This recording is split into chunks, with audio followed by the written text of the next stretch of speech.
Bismillahirrahmanirrahim. Assalamualaikum warahmatullahi wabarakatuh. InsyaAllah pada hari ini kita akan masuk tajuk yang seterusnya, iaitu jihad.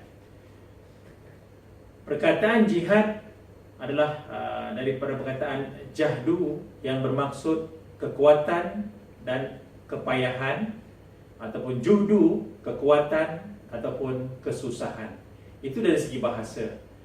Dari segi syara, jihad itu maksudnya ialah berperang dengan orang kafir ataupun memerangi orang kafir yang tidak membuat perjanjian damai dengan orang Islam bagi meninggikan kalimah Allah Subhanahu wa taala di atas muka bumi ini.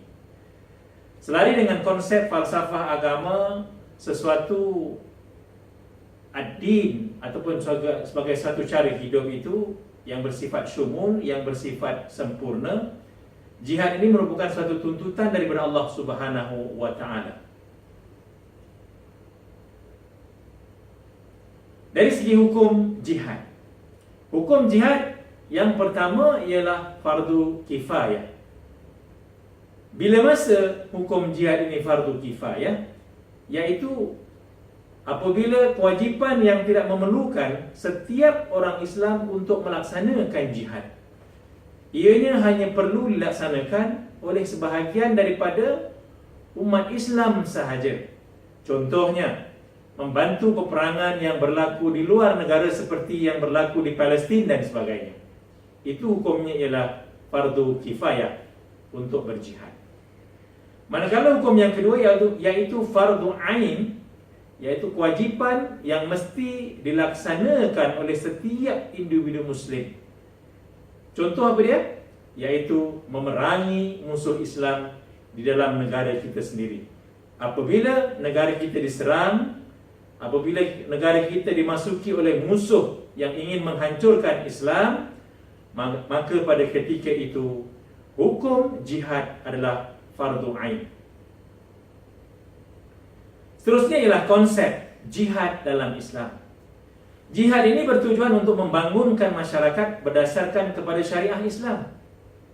4 perkara yang kita boleh kategorikan dalam jihad ini, walaupun mungkin banyak lagi perbahasan-perbahasan lain yang memperkatakan tentang jihad. Antaranya ialah jihad tenaga. Jihad tenaga iaitu jihad tubuh badan. Yang keduanya ialah jihad harta ataupun jihad wang ringgit. Yang ketiga, jihad fikiran. Yang keempat, jihad kepakaran ataupun jihad dengan ilmu. Dan yang kelima, jihad nafsu. Dan mungkin ada jihad-jihad yang lain lagi sebenarnya, mengikut perbahasan para ulama.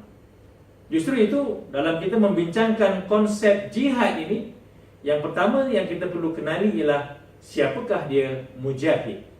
Mujahid dikenali sebagai orang-orang Islam yang terlibat dengan jihad. Itu ialah mujahid. Manakala orang-orang yang mati ketika berjihad, ianya dinamakan ataupun dikenali sebagai syahid. Seterusnya ialah ciri-ciri jihad dalam Islam. Antara ciri-ciri jihad dalam Islam, yang pertama, berjihad atas dorongan ataupun prinsip Islam semata-mata ataupun kerana Allah semata-mata. Yang kedua, komitmen yang berterusan dan tidak mudah kalah semasa kita berjihad di jalan Allah. Ciri yang ketiga ialah tidak berbantah-bantahan dan tidak bercanggah dengan dalam kita berjihad.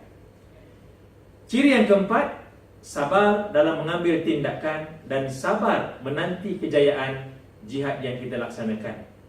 Manakala ciri yang kelima ialah sentiasa mengingati Allah Subhanahu wa taala dan menginsafi bahawa Islam adalah agama Allah Subhanahu wa taala yang mesti dibela hingga ketitisan darah yang terakhir.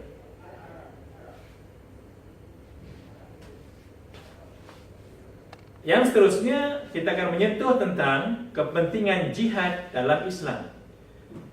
Terdapat beberapa kepentingan jihad dalam Islam. Yang pertama ialah jihad membela kehidupan masyarakat Islam supaya umat Islam tidak ditindas ataupun dizalimi oleh musuh-musuh Islam. Itu kepentingan yang pertama. Yang kedua, iaitu jihad ini dapat meningkatkan kekuatan ekonomi dan perpaduan antara umat Islam. Manakala yang ketiga kepentingan jihad ialah mengembalikan kegemilangan tamadun Islam dengan mempertahankan kedaulatan negara Islam yang telah dibentuk dan seterusnya untuk melaksanakan undang-undang Islam. Terdapat beberapa salah faham terhadap jihad. Antaranya salah faham itu timbul ialah yang pertama, jihad ini disifatkan ataupun disamakan seperti peperangan dan juga keganasan. Yang kedua, salah faham terhadap jihad ialah jihad disamakan dengan kezaliman dan penindasan. Salah faham yang ketiga terhadap jihad, jihad hanya berperang dengan senjata di medan jihad bagi memerangi musuh-musuh Islam. Kesimpulan yang dapat saya berikan tentang jihad ini ialah jihad harus ditanam ke dalam jiwa setiap umat Islam. Namun begitu, umat Islam mesti berani bangun berjuang dan berjihad menegakkan yang benar dan menghancurkan kebatilan dan kezaliman di atas muka bumi Allah ini.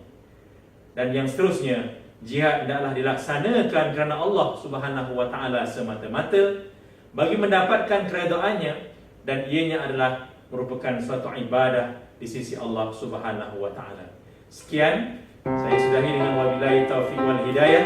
Wassalamualaikum warahmatullahi wabarakatuh.